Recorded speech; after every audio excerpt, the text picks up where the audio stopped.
So before every sort of service we have here, generally we have what's called the garden run or the forage shift.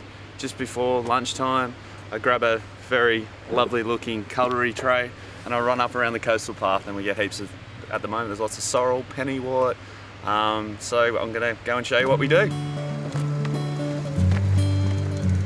Okay, first of all, right next to the cafe, they're not ripe yet, but these are sloes. So basically, usually late September, early October, they'll ripen up and we'll start making sloe gin with them. And then we sell it around Christmas time in the cafe. So we usually have our own sloe gin to sell around Christmas. But they come from this tree.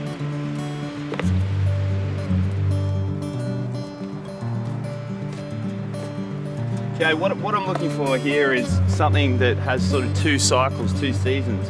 And it's called Pennywort, which is this little one down here behind this Alexander. Excuse me, but it's just starting to come through. Now, we're literally 20 metres from the cafe, but instead of buying micro cress and stupid herbs, I find this is one of my favourite garnishes. I should pick a bit more. Like I said, it's only very small still. This will grow to probably about 3 or 4 times the size, but it's got a nice sort of slightly bitter flavour, and it also sort of kind of looks a little bit like a green chanterelle to me, mushroom, but it's a very nice little garnish. This is part of the hazard of foraging, I guess. I was walking along here, and in amongst here I thought, some of that looks quite a lot like mint.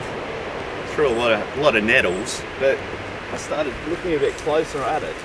And in amongst this is this amazing wild spearmint, which if you smell, it's absolutely amazing. Ow, nettle. Okay, I've got my mint. Onward to sorrel.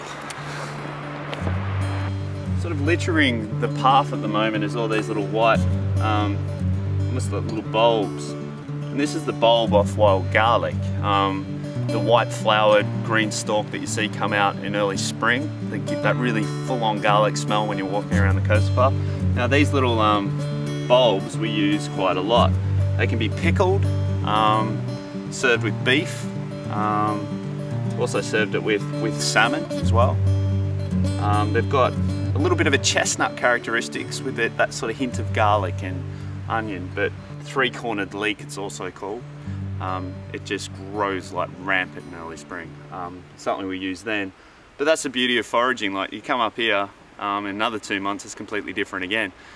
But the wild garlic, or 3-cornered leek as some people call it, is really useful.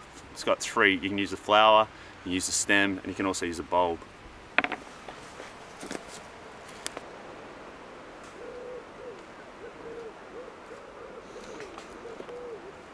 Okay, this sort of area, we're about 100 metres from the cafe.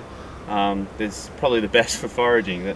I keep on finding things here. Just only about 2-3 weeks ago, I started finding wood sorrel, which looks a little bit like a clover. Intense, sort of lovely citrus flavour. Goes very well with fish. There's 2 types of sorrel that grow up around here. This is probably my favourite of the 2, which is wood sorrel. But it does like to hide a little bit. Sort of hides in amongst all this growth here. But this, and it's very pretty as well on the plate. Like I said, it does look a bit like a clover. I don't know if you can see that in the hand. Half an hour before every service, and our chefs just do these rounds. And obviously it creates a little bit of interest to the walkers by. They're like, what are you doing? And some people like it, some people think we're weird. I don't care, it's all about the food.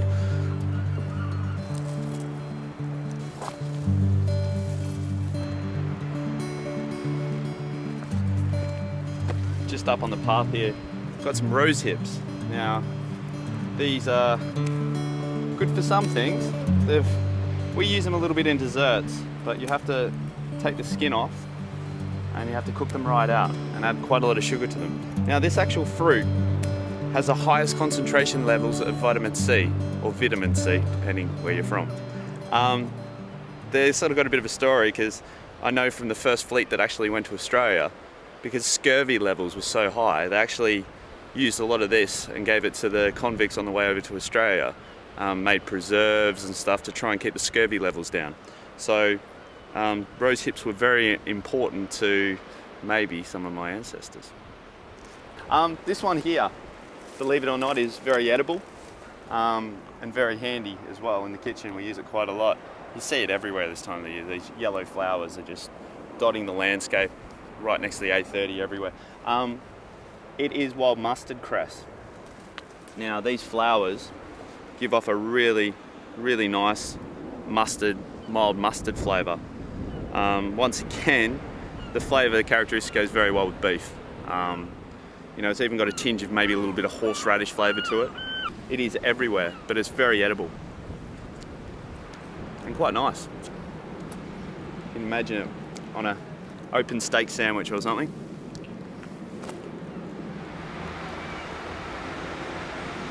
Okay, just down here, this is probably the most commonly used wild herb that we use in the kitchen. It's just wild sorrel. I mean, we picked some wood sorrel before, the one that looked like the clover. But this one here, it's exceptionally common right throughout coastal areas of the southwest. And very good with seafood again. It's a little bit stronger flavour, I find, than the wood sorrel, but it's still similar. We use a lot of it in salads. Goes very well with halloumi, cut through that saltiness, and very well with fish again. So I mean, these are sort of the prime nice ones, a little bit smaller, and you can see the sorrel. It's got, I don't know if you can see in the background, it's got a nice red stem to it. There's a lot of things that look a little bit like sorrel around. My chefs get a bit confused, but that red stem, that long red stem, really tells you what it is.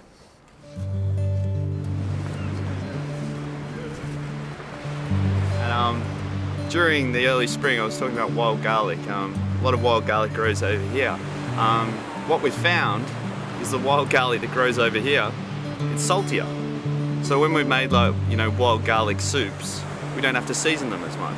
Now I wonder if it's the sea air. Maybe it's all in our head, I don't know. But it's interesting, when we pick it from over here, it seems to have a much saltier sort of, might be the soil, I don't know. But there we go, something interesting.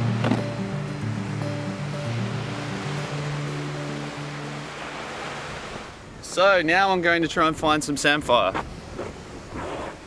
Easy, there's loads of it over here. So this is rock samphire. There's two types of samphire, marsh samphire and rock samphire. Now, very, very different in flavour. But this stuff works very well, again, with seafood and also with things like lamb. As you can see, the restaurant's just there, but we've got all this produce just growing everywhere.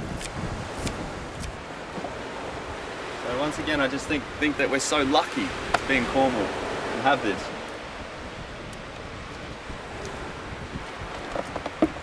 All right, I think I'm done.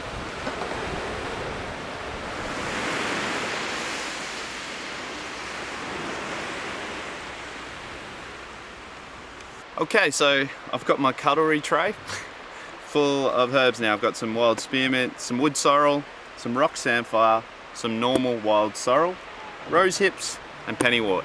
Now back for lunch, and we're gonna get all this cooked and put on plates.